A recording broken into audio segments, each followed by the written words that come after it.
We have to realize that the first thing we have to really start to think about is you can't predict anything anymore. I know economics needs to predict in a certain way, but it's a futile exercise. We don't know what next war is coming, what next AI is coming. All we can do is anticipate and prepare. It's again a very different skill to always planning for an outcome, but to actually plan for change. It changes the way your structure of your organizations look. And this is called the difference between an organization that's complicated versus an organization that's complex.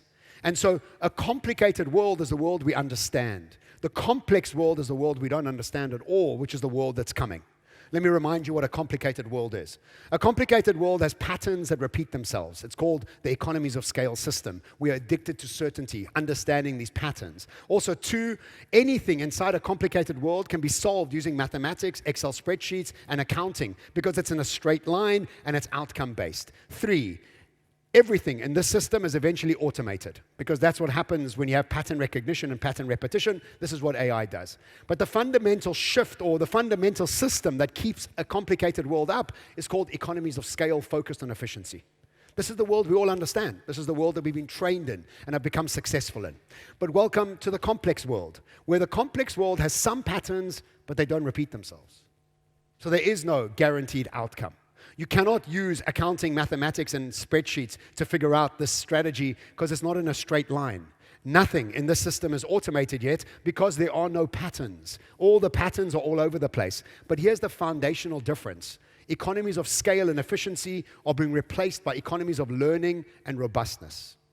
It's a fundamental change in preparation for the future. And I'm going to give you two examples of what this looks like. The first one is, when you go to the airport and you put your suitcase on that conveyor belt is a complicated world. Pattern repetition, pattern recognition, highly efficient, hardly any people there. And that conveyor belt works 99% of the time. Thank God we get our suitcases. What goes on in the back end is chaos, but all of it is become efficient, automated, and a straight line that keeps doing the same thing over and over and over. We are all excellent conveyor belt leaders. We've been trained in conveyor belt leadership. But the minute we take off and we're up in the air, that pilot up there is not in a complicated world anymore. That pilot now is in a complex world. Why? When you're up in the air, you have no idea what's coming. You have to continuously be shifting and changing. If there's a storm coming, change the plane. If there's somebody dying, land the plane. If there's an engine going out, come down and prepare for it. Economies of learning. I'm constantly learning and switching, unlearning, relearning, unlearning. That's what a pilot does. Conveyor belt, no learning or unlearning. It's the same thing over and over and over based on efficiencies and outcomes. We all have to become pilots, flying a plane and move away from a conveyor belt. This is the tough thing. But I want to give you a real-life example of what's going on right now. Everybody knows Zara? Of course you do. Zara, when it arrived 15 years ago or so, was the kingpin of fast fashion. Zara was doing excellent work, and still Zara does excellent work. But all of a sudden, over the last 5 years, Zara has lost its market share, moving from $19 billion to $11 billion. Lost a third of its market share. Who's been here to Zara recently? Nobody goes to Zara here? You guys aren't very interactive, eh? Romanians, wake up. Anybody go to Zara recently? It's an amazing experience. Zara's awesome. Thank you so much. But what happened over the last 4 years, all of a sudden its market shares dropped a third. What happened? There's a new kid on the block called Shein. And all of a sudden Shein arrived, and Shein is moving towards $100 billion while Zara's shrinking. You've got to ask yourself why. What happened? Because Zara did nothing wrong. Zara was great. And before I tell you about Shein, because Shein is practicing something called economies of learning, not economies of scale. They have a very different system that they're applying strategy to. So just to remind you how brilliant Zara still is, it's able to deliver to its 3,000 plus stores twice a week. Think about the logistics. Around the world, twice a week it's delivering. It also is adding 10,000 new designs a year to its system. That's 300 plus a day of new designs going into its stores. And I want you to remember 10,000 as a number.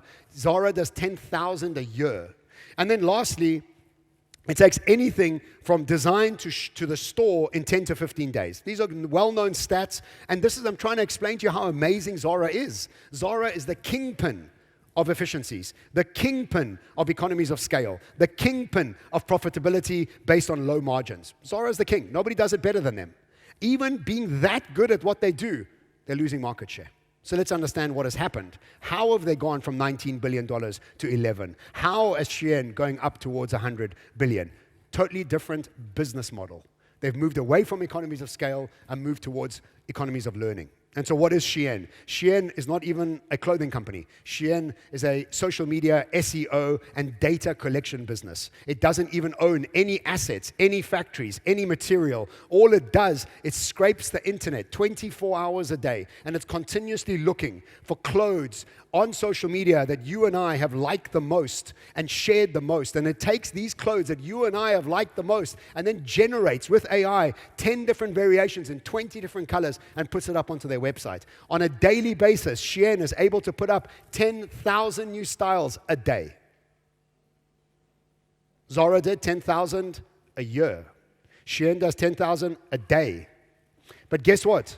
It's cost Shein almost nothing to put 10,000 a day. It's cost Zara billions in design teams, trend teams, logistic teams, hoping that you're going to buy the clothes that they put there. Economies of scale versus economies of learning. Zara makes the clothes and hopes you buy them. Shein doesn't make anything until you start liking them. And when you start liking them, then it starts making them. That means Zara has a wastage of 20 to 30%. Shein has a wastage of 2%. And so because of this, they're able to send you clothing for up to 75% cheaper than Zara and be more profitable than Zara because they have no logistics, they have no warehousing, they have no retail, they have no design teams, they have no trend teams. All of it is done through the process of pattern recognition, pattern repetition, using AI at its heart. And we have to ask ourselves, what happened that Zara didn't see this opportunity? What happened? Are Zara stupid? No. Are Zara dumb? No. Are Zara lazy? No. Are Zara poor? No. You cannot solve a problem from the same awareness that created it. They missed the boat.